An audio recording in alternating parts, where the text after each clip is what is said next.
Welcome to the Money Mentors Podcast. Welcome to Money Mentors. I am Gerald Green here with Marcus Gross. Oh, it's that time of year.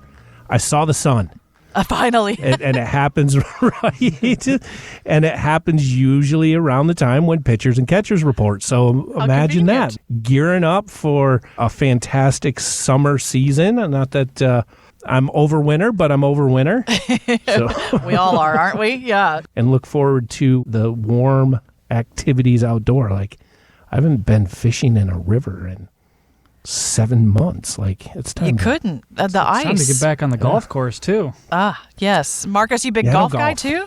Yeah, I try to get out here and there when I can, but definitely looking forward to getting back out on the course and getting away from these below freezing weather out here in Michigan.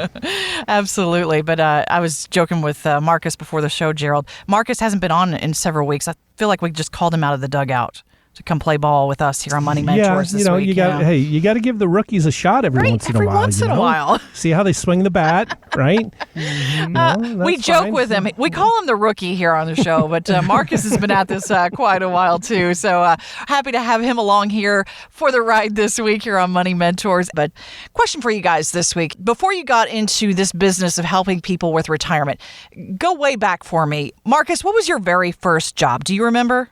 Ooh. Let's see here. Very first job was actually at Horrocks Farmers Market in Lansing, Michigan. I was I worked outside in the garden center, did all the hard work in the summer, 90-degree days, doesn't matter, still out there. It was definitely a good experience, though. Mm-hmm. Taught me a lot of lessons and a lot of hard work. But I bet that paycheck was pretty small, wasn't it? Hold on. This is a little social experiment here, Jennifer. Okay. Do you remember what you got paid an hour? It was, I want to say, like $11 an hour, okay. $12 an hour. Right, just Gerald. remember that, okay? Remember that. Okay, Gerald, now what was when we yours? talk about my first job, my job was to help the Fudgies. So I grew up on Mackinac Island, and my first job was a frozen Coke stand right as you got off the boat. So we sold popcorn and frozen Cokes and candies. I made $4.50 an hour, and I was happy about it. $4.50? Marcus would never accept that. Tell us, Gerald, how many years ago was that? You just mind your business, all right? We're not going to go there, right? Not your business. But wow. So whether that first job was $4.50 an hour or $11, Marcus was rolling in it as a youngster there. Yeah, right? With his first job, I feel like. But I think a lot of us never imagined the day, guys, when a lot of us would be making six-figure salaries and enjoying, nice, healthy paychecks. And yet, for a lot of people who come in the doors at Matson Financial Services, a lot of people out there working today, a lot of people have enjoyed some of those larger paychecks as our careers have progressed over the years. We've worked really hard and kind of achieved that level of success. It's kind of fun to look back too and think about how far we've come. But if you do enjoy that six-figure lifestyle today while you're still working, Yahoo Finance says there are actually certain steps you might want to consider in order to continue to enjoy that same lifestyle when you retire, including how much you save and the way that you invest as well. So let's talk about these steps, because I think a lot of our listeners do fall into this category. And we don't necessarily want to go back to the days when we were making, $4.50 an hour or $11 an hour either. No, so. I do not. No. I do not. So let's talk about this. First of all, I would imagine if you do earn a six-figure salary, you're probably worried about how much you're saving for retirement. So where do you start in helping people with those calculations? Well, the first thing we talk about is what are they spending right now, right? When I sit across that table from clients and they're still in their accumulation phase, they're working, they're putting money in the 401k, maybe raising a family, making a house payment. So I want to take a look at what their expenses are first. The income, that's the easy part. Well, here's my job, here's how much I make. Once I understand what they're spending in order to maintain that lifestyle, then we can have a conversation about the lifestyle itself. Well, do you know you're spending, $400 a month at Starbucks? Well, no, I didn't realize that. I just go through there, I swipe my card, and I get my mocha. Right? Yeah. So having those conversations to help them be aware of what they're spending. when I'm helping those clients out, it's not a matter of, hey, we need to create a budget. You can't create a budget until you understand what you're spending and where it's going. You may set a budget for $400 a month at the grocery store. Well, right now that'll buy you about a dozen eggs. Right. So what you have to do, right, is understand, okay, what have I been spending?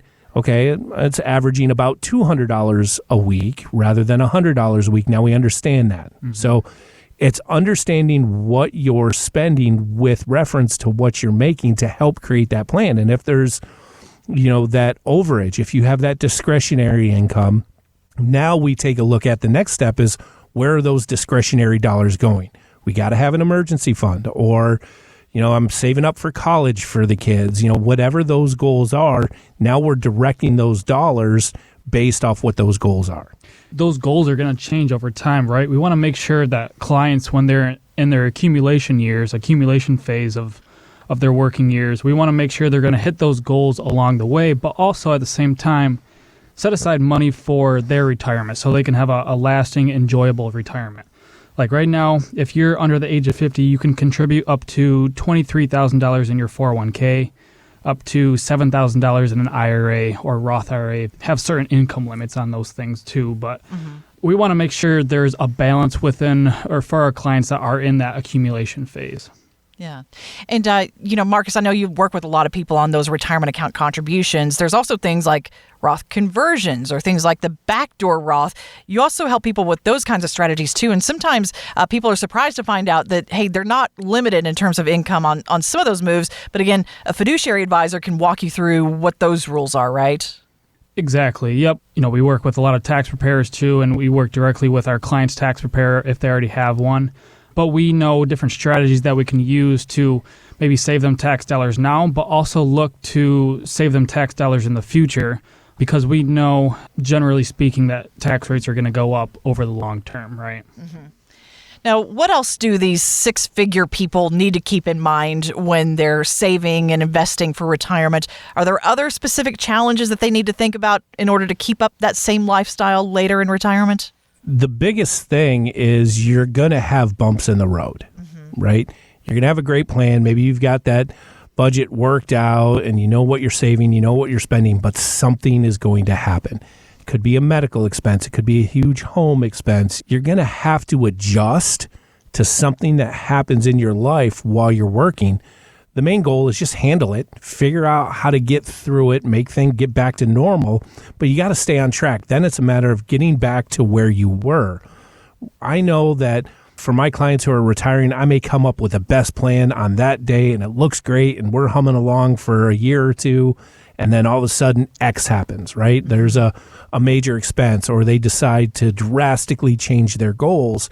How do we adapt with that and then get on track for what that new goal is, whether it's buying a second house, something is going to try to derail that plan. And the only way that train comes off the tracks is if you allow it. It's okay to slow it down. It's okay to even stop at the station once in a while, but understand you got to get it rolling down again in order to make sure that you can retire when you want. We all don't want to work until we're 87 years old, right? We want to enjoy our time. We've worked for 30 years, 40 years. Now it's time to enjoy everything that you've worked for and really have that lifestyle because you've had that discipline during your working years to have the freedom in retirement. A lot of our new clients, we have them come in, get to know them, understand their goals, but also understand our philosophy. And at that second meeting, we give them the plan from day one all the way through their retirement. And we know that plan, like Gerald said, is adaptable to any life changes, any big expense goals that they have coming, whether it's a new house or putting away money for kids or grandkids' education. We know that the plan is going to change over time. Want weekly lessons from your money mentors? Yes. Hit the subscribe button now and listen every weekend on Wood Radio. The opinions expressed in this program are for general informational purposes only and are not intended to provide specific advice or recommendations for any individual or on any specific security. To determine which investments may be appropriate for you, consult your financial advisor prior to investing. Any past performance discussed during this program is no guarantee of future results. Fee-based financial planning and investment services are offered by Matson Financial Services, LLC, an SEC-registered investment advisor. Insurance products and services offered through Lakeview Financial Group, LLC, Matson Financial Services, LLC, and Lakeview Financial Group are affiliated. To find out if Matson Financial Services is licensed in your state, please call 800-536-8907.